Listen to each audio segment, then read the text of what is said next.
কলকাতার মেয়েদের কি অবস্থা, মানে সব মেয়েরা না, যারা এই কাজগুলো করছে সেই মেয়েদের কথা বলি, যে যেই শোনে আমার বর, সবাই লাফাতে লাফাতে তাদের বাড়ির মেয়েরা, মায়েরা, বাবারা, ভাইরা, দাদারা সবাই মেয়েকে নিয়ে চলে আসে সেই বাড়িতে বিয়ে দেওয়ার জন্য। কী অবস্থা তাদের, ছেলে খুঁজে পাচ্ছে না, ভাইরাল যে, এই কারণে। এটা দেখে আমার খুব ভীষণ ভালো লাগলো। আর ছেলেরা যা কাজ করেছে তা ভালো করেছে, যে আমি বউ ওদের, আর ওরা সেই জন্য মেয়ে পেয়ে যেত, তেমনই মেয়ে পেয়েছে।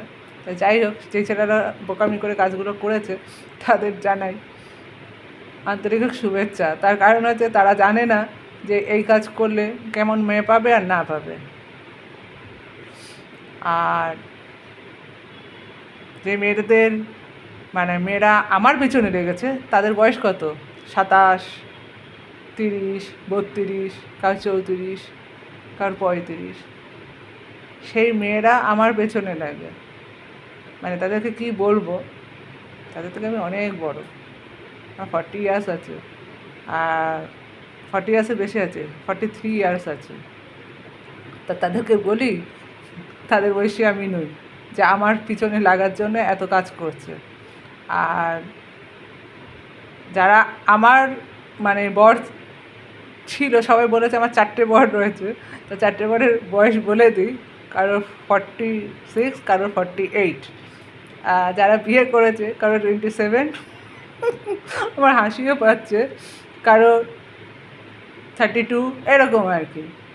তা সেই মেয়েদের বলি যে বর ঠিকই পুলিশে চাকরি করে, কদিন আছে সেই চাকরিটা তো অন্তত দেখ, আর কী করে খাওয়াবে সেটা তো ভাব। পুলিশে চাকরি করে তো ঠিক করবে, সংসারটা তো করতে হবে, এত কিছু মাথায় নেই তোদের। তা নেই যখন ফ্যামিলিদেরও, মানে আমার বরকেই বিয়ে করতে হবে। তা আমার তো 4টে বর ছিল, সবাই জেনে গেছে। তা আমি তাদেরকে বলি, আমার 4টে বর ছিল না, একটা বর ছিল, একটা বন্ধু, 3টে বন্ধু ছিল।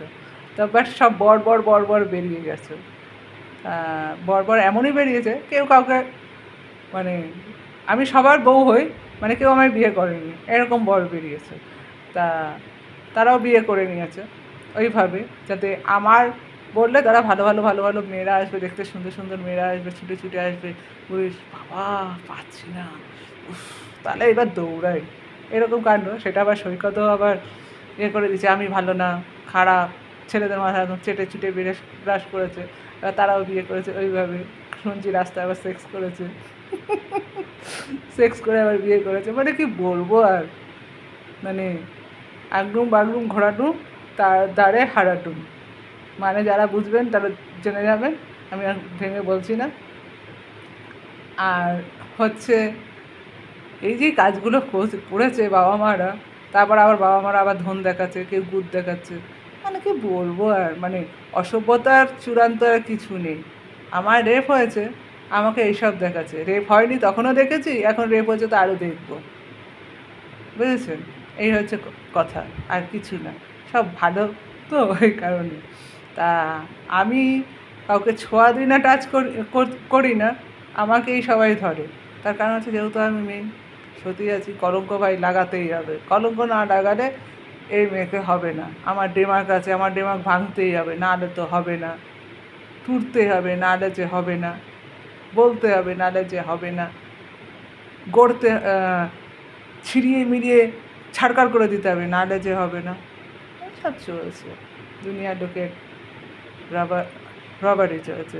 আমার রাবারই দেখতে চেয়েছে, তাই সবাই রাবারই আমাকে দেখাচ্ছে, তো দেখছি হেভি লাগছে, দারুণ। এরকম রাবড়ি দেখা কারোর ভাগ্যে জোটে না, সবাই দেখছে।